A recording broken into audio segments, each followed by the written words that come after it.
IT job కోసం try చేస్తున్నారా? Coding tutor లో ట్రైనింగ్ తో పాటు స్టైఫండ్ అండ్ 100% జాబ్ గ్యారంటీ.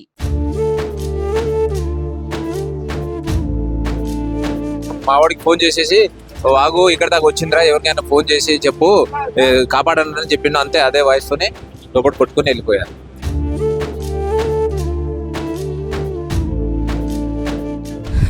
ఆడబిడ్డ అంటే ఎంత దూరంలో ఉంటుందో మాకు తెలియదులే, కానీ మాకు ఒక్కడే ఆడబిడ్డ.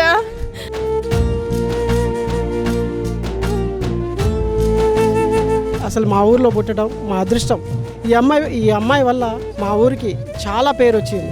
చాలా మంచి అమ్మాయి. ఇలాంటి అమ్మాయి భవిష్యత్తులో ఇంకా మనం నెక్స్ట్ తరంలో చూస్తామా లేదనేది కూడా నాకు తెలిసి ఇది ప్రశ్నార్థకమే.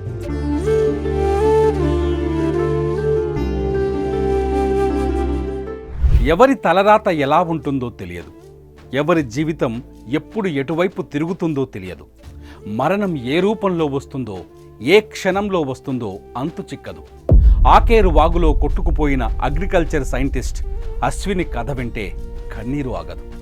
మృత్యువే ఆమెను పిలిచిందా, ఆమె నుదుటి రాత అలాగుందా అనే బాధ కలుగుతుంది. మరణం ఇంత త్వరగా వస్తుందని మాత్రం అశ్విని అనుకోలేదు.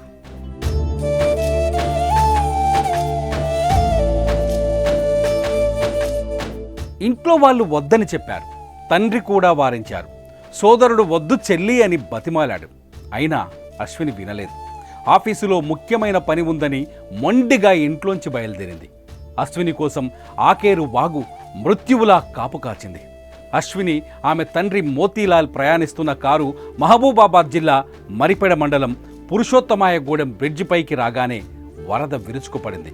కారును నీరు చుట్టుముట్టడంతో భయంతో అశ్విని తన అన్న అశోక్కు ఫోన్ చేసింది. అతను 100కు డయల్ చేసి మళ్ళీ అశ్వినికి కాల్ చేసేలోపే ఆమె ఫోన్ ఆగిపోయింది. ఫోన్ మాత్రమే కాదు, ఆ క్షణంలో అశ్విని తండ్రి మోతీలాల్ శ్వాస కూడా ఆగిపోయింది. వాగు అటు సడన్ గా వచ్చేసింది. అక్కడ 3 వాగులు తెగినాయట. అక్కడ నుంచి సడన్ గా వచ్చేసరికి అక్కడే ఉండిపోయారు. అక్కడ నుంచి సడన్ గా కొట్టేసి నెట్టేసి మా వాడికి ఫోన్ చేసేసి వాగు ఇక్కడ దాకా వచ్చిందిరా, ఎవరికైనా ఫోన్ చేసి చెప్పు కాపాడండి అని చెప్పిండు. అంతే, అదే వాయిస్ తోనే లోపల కొట్టుకుని వెళ్ళిపోయారు. అశ్విని స్వగ్రామం గంగారం తండాకు వెళితే ఆ ఊరి ప్రజలు చెప్పే మాటలు వింటే దుఃఖం తన్నుకొస్తుంది. వ్యవసాయం చేస్తున్న తండ్రి పొలంలో కష్టం చేస్తుంటే తట్టుకోలేకపోయింది అశ్విని. తన తండ్రి లాంటి అనేక మంది రైతులకు సాయం చేయాలని కలగనేది. అందుకే అశ్వారావుపేటలోని అగ్రికల్చర్ కాలేజీలో బీఎస్సీ చేసింది. పట్టుబట్టి ఢిల్లీకి వెళ్ళి మరీ పీజీ పీహెచ్డీ పూర్తి చేసింది. ఇప్పుడు రాయగఢ్లోని ఓ విత్తన పరిశోధన సంస్థలో సైంటిస్ట్గా ఉద్యోగం చేస్తోంది. కానీ మరణం ఇంత త్వరగా వస్తుందని మాత్రం అనుకోలేదు. ఇక ఒక మాటలో చెప్పాలంటే మాకు లేదు తను. మాకు ఇప్పుడు ఆడబిడ్డ అంటే ఎంత దూరంలో ఉంటుందో మాకు తెలియదులే, కానీ మాకు ఒక్కడే ఆడబిడ్డ. తనను చూసి చాలామంది ఇన్స్పైర్గా అయ్యి తీసుకోవాలని, బాగా చదవాలనేసి కూడా మా కోరిక. అదే మా చివరి కోరిక. తను ఎక్కడున్నా తను మనశ్శాంతిగా ఉండాలనేసి కోరుకుంటున్నాము. తనను, తన కూతుర్ను మృత్యువు ఒకేసారి కబలిస్తుందని తండ్రి మోతీలాల్ కూడా ఊహించలేదు. తండాలో పుట్టిన తన బిడ్డ దేశం మెచ్చే శాస్త్రవేత్త అవుతుందని కలగనేవాడు. కొత్తగా నిర్మిస్తున్న ఇంటి డోర్కు తన కూతురు నేమ్ బోర్డు పెట్టి ఆ పేరు కింద అగ్రికల్చర్ సైంటిస్ట్ అని చూడాలి అనుకున్నాడు. ఇంటికి పునాది వేశాడు. కూతురు కోసం నేమ్ ప్లేట్ కూడా రెడీ చేశాడు. కానీ అతని కల నెరవేరనే లేదు. ఆకేరు వాగులో తమని జీవితం ఆగిపోతుందని ఆలోచించలేదు. కూతురుతో పాటే తండ్రి మోతీలాల్ కూడా వాగులో కొట్టుకుపోయాడు. చాలా మంచి అమ్మాయి, తెలివిగల అమ్మాయి. ఈ అమ్మాయిని కోల్పోవడం చాలా బాధాకరణం. కాకపోతే ఏంటంటే దేవుడు అనేటోళ్ళు ఉన్న మంచి వాళ్ళకే చెడు చేస్తారనేది ఇది ఒక నిదర్శనం. ఎందుకంటే దేవుడు తొందరగా మంచి వాళ్ళనే తీసుకెళ్తాడు. అసలు మా ఊరిలో పుట్టడం మా అదృష్టం. ఈ అమ్మాయి వల్ల మా ఊరికి చాలా పేరు వచ్చింది. అమ్మాయి తీసుకున్న గోల్డ్ మెడల్స్ కావచ్చు, పిహెచ్డీ కావచ్చు, అమ్మాయి రాయ్పూర్లో చేసే ఉద్యోగరీత్యా కావచ్చు, తల్లిదండ్రులతో పాటు మాతో పాటు అందరినీ ఒక ఫ్రెండ్లీగా ఉంటూ మాతో చాలా కలిసిమెలిసి ఉండేది. చాలా మంచి అమ్మాయి. ఇలాంటి అమ్మాయి భవిష్యత్తులో ఇంకా మనం నెక్స్ట్ తరంలో చూస్తామా లేదనేది కూడా నాకు తెలిసి ఇది ప్రశ్నార్థకమే. మోతీలాల్ది వ్యవసాయ కుటుంబం. గంగారం తండాలో కష్టపడి బతికిన మనిషిగా గుర్తింపు ఉంది. కొడుకు అశోక్ కుమార్ను, కూతురు అశ్వినిని ఎంతో కష్టపడి చదివించాడు. ప్రభుత్వ హాస్టల్లో ఉంటూ తండ్రికి కష్టం కలగకుండా చదువుకున్నారు.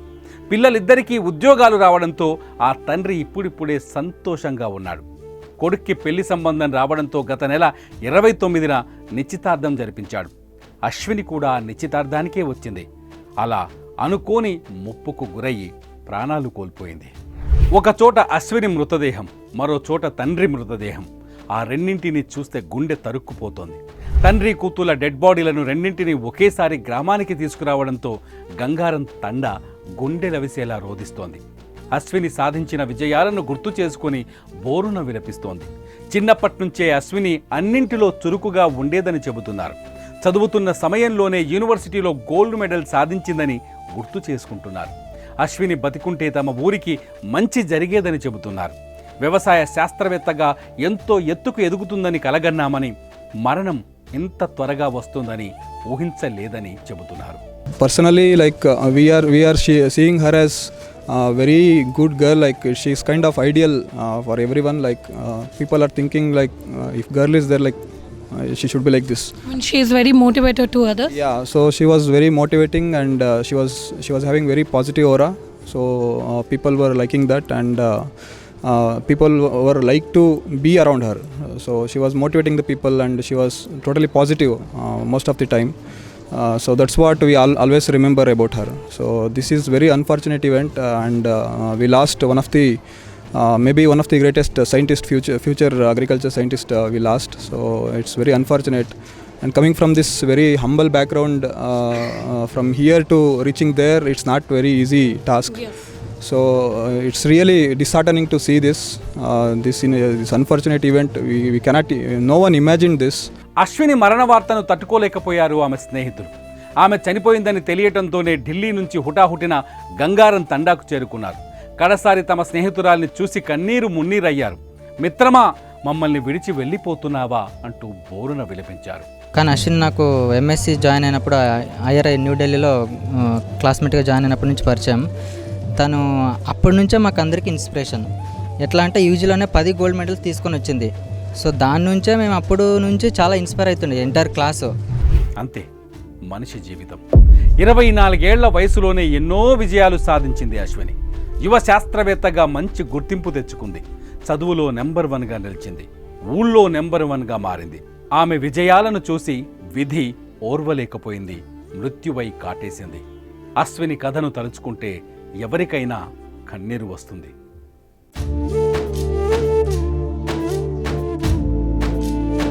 మావాడికి ఫోన్ చేసేసి, వాగు ఇక్కడ దాకా వచ్చిందిరా, ఎవరికైనా ఫోన్ చేసి చెప్పు కాపాడని చెప్పిండు. అంతే, అదే వాయిస్ తోనే లోపల కొట్టుకుని వెళ్ళిపోయారు.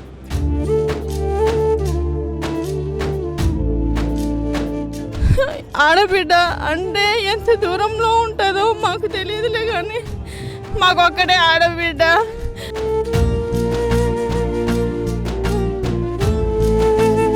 అసలు మా ఊరిలో పుట్టడం మా అదృష్టం. ఈ అమ్మాయి వల్ల మా ఊరికి చాలా పేరు వచ్చింది. చాలా మంచి అమ్మాయి. ఇలాంటి అమ్మాయి భవిష్యత్తులో ఇంకా మనం నెక్స్ట్ తరంలో చూస్తామా లేదనేది కూడా నాకు తెలిసి ఇది ప్రశ్నార్థకమే.